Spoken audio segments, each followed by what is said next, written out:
Hi, ഇന്ന് ഞങ്ങളുടെ അപ്പാടെ ബർത്ത്ഡേ ആണ് കേട്ടോ. അപ്പോൾ നമുക്ക് ചെറിയ രീതിയിൽ അത് ആഘോഷിച്ചിട്ട് വരാം. ഞങ്ങൾ കേക്ക് വാങ്ങിക്കാൻ വേണ്ടി പോവാണ്. കേക്ക് കാര്യങ്ങളൊക്കെ വാങ്ങിക്കുന്ന അപ്പൻ അറിഞ്ഞിട്ടില്ല. നമുക്ക് കുട്ടി സർപ്രൈസ് കൊടുത്തിട്ട് വരാം. അപ്പം നമ്മൾ നേരെ വന്ന് മണപ്പള്ളിലുള്ള കേക്ക് ഹൗസിലോട്ടാണ് കേക്ക് മേടിക്കാൻ പോകുന്നത്. കടയിൽ ചെന്ന് കേക്കുകൾ ഒരുപാട് ഇരിപ്പുണ്ടായിരുന്നു. അതിനകത്ത് റെഡ് വെൽവെറ്റ് നോക്കിയെടുത്തു. അതിനകത്ത് ഹാപ്പി ബർത്ത്ഡേ അപ്പാന്ന് അവരെ കൊണ്ട് എഴുതിപ്പിച്ചു.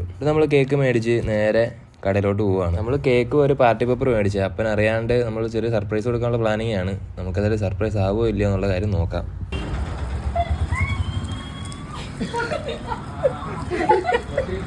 പാർട്ടി പേപ്പർ മേടിച്ചപ്പോഴേ ഞങ്ങളൊരു കാര്യം ആലോചിച്ച് സമയമാകുമ്പോൾ സാധനം പൊട്ടുമോ ഇല്ലയോ എന്നുള്ളത്. അത് തന്നെ നടന്നു, പൊട്ടിയില്ല, ചീറ്റിപ്പോയി. എന്തായാലും കേക്കും കൊണ്ട് ചെന്നപ്പോഴത്തേക്കും അപ്പൻ ഹാപ്പി ആയിരുന്നു ഗൈസ്.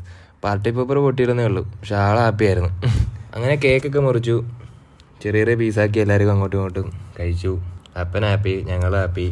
ബർത്ത്ഡേ ആയിട്ട് ഇന്ന് അത്രേ ഉള്ളായിരുന്നു. Okay, by.